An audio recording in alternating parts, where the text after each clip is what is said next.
Excuse me. Yeah, FireBatHero getting those Goliaths out. And I mentioned this in the other game with XellOs versus Jangbi. The Goliaths, very, very important. If the Protoss is getting shuttles, then you need those Goliaths around. And Protoss almost always do get shuttles. Looks like he's going for Reavers, even though it's a little bit late. He is going to go for Reavers. I think FireBatHero is going to be well prepared for those Reavers. So I don't think he has too much to worry about with that.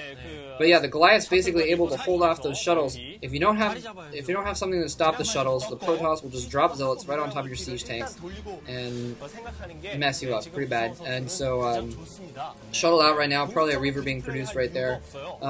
Even if he doesn't use the Reaver for harassment, I think FireBatHero is probably prepared for that Reaver for harassment. He can still use it as part of his forces.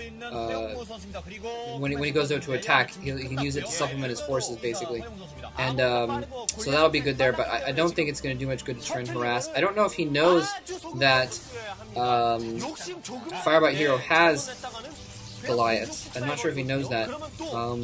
He's not going to be able to harass, though, basically, with those Goliaths there, because one Goliath targeting that shuttle, and the shuttle will go down. And so he won't be able to... I mean, that's basically how you use the Reavers, is using the shuttle's maneuverability to try and... use the shuttle's maneuverability to keep your opponent off balance, try and pick off some SCVs here and there. But FireBatHero has a lot of tanks around, so any Reaver that drops out is going to get hit by tanks, although he's got a Dragoon in that shuttle, too, so you can drop the Dragoon out too.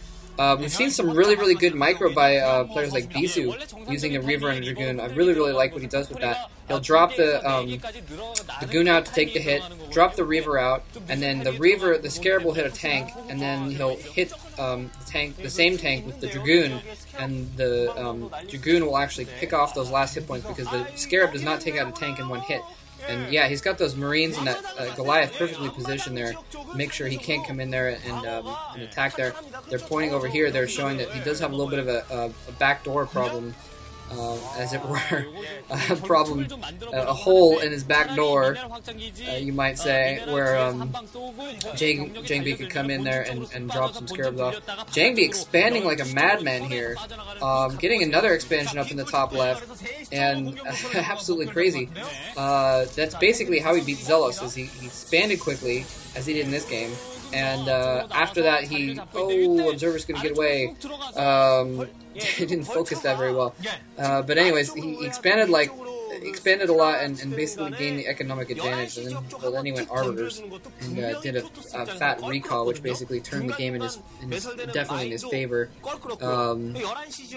And then he went Carriers, and then that was that. But yeah, so Jangbi definitely taking an economic lead here. It looks like FireBatHero on the minimap might be taking the 12 o'clock position, trying to stay even economically. So FireBatHero has opted to try and keep things the same economically speaking, and not try and push in during any of those expansion times. Although this late in, it's not going to be as big of a deal as when you're getting your first expansion or your second expansion. Oh, shuttle taking a hit, but that missile turret's going to take a hit too. And so yeah, so you can see here he is actually trying to do some harassment there. All he needs to do is bring back a Goliath, though, yeah. So the Goliath coming in there, that shuttle's pretty damaged if he kept it around. Okay, I'm sorry. That is not FireBatHero at the 12 o'clock position. That is actually Jangbi at the 5 o'clock position. FireBatHero trying to take the bottom right corner there, but it's not working. Jangbi going over there and harassing the SCV. Looks like a huge battle coming in here. Jangbi does have a lot of Zealots there coming in his backup. I was going to say that Jangbi looked like he didn't have enough forces, but I didn't see that squad of Zealots there. So, I'm not sure where FireBatHero is going here. He's falling back on this platform here, this plateau. And, looks like maybe he's trying to lure the units into that minefield there. I'm not sure where he's going. He's falling back. Maybe he's trying to hold off until he has more forces. A lot of Zealots coming in here. He needs to position those... Oh, the Vultures a little bit out of place. They're not able to hold off those Zealots. Jangbi microing the Vultures around... I'm sorry, the Zealots around, pulling them around the side so he can attack the tanks on all sides and just... Oh, wow. FireBatHero did not have enough Vultures there. Did not have enough Vultures at all. And absolutely... Oh, mines going off, taking out almost everything there. And that mine hit actually hit... Jangbi a little bit worse, I think, than it did Oh, very nice move. Just before the Dragoon got within range of the tanks that they couldn't siege him anymore, both tanks went off and took out that Dragoon. So basically, yeah, Jangbi losing a little bit more there in those mine hits, getting some Stargates up here. And oh, FireBatHero's comsetting him right as they're going up, so he knows those are going to be there. And that's actually one of the reasons why Jangbi took the first game, is because he put up a lot of Stargates, not just one or two, which is what you usually see. You usually see a gradual transition to carriers, and Jangbi went a ton of carriers all at once, and so he didn't come out with 1 or 2 carriers. He came out with 4 and quickly added to 8. So that was kind of how he won the game. Wow, so FireBatHero really behind economically now. He needs to start catching up, and every time he tries to put up that command center there, he gets harassed. And so yeah, basically both players lost all their forces in the middle, and now Jangbi has more of an ability to replace those forces though. So, but basically it kind of looks like he's going to use that advantage he has, that production advantage that he has, to basically instead of actually pumping out units faster, using that production advantage to produce those zealots and dragoons and come out with a standard force, he's using that advantage to make the carriers, and then he's going to be able to match FireBatHero on the ground while he makes carriers, basically. And some skirmishing going on in the middle here, but it doesn't look like anything too big is happening. So yeah, Jangbi has some forces on the ground. Although FireBatHero does have a ton of vultures. We'll see if he can accomplish anything with that. Mines. Oh!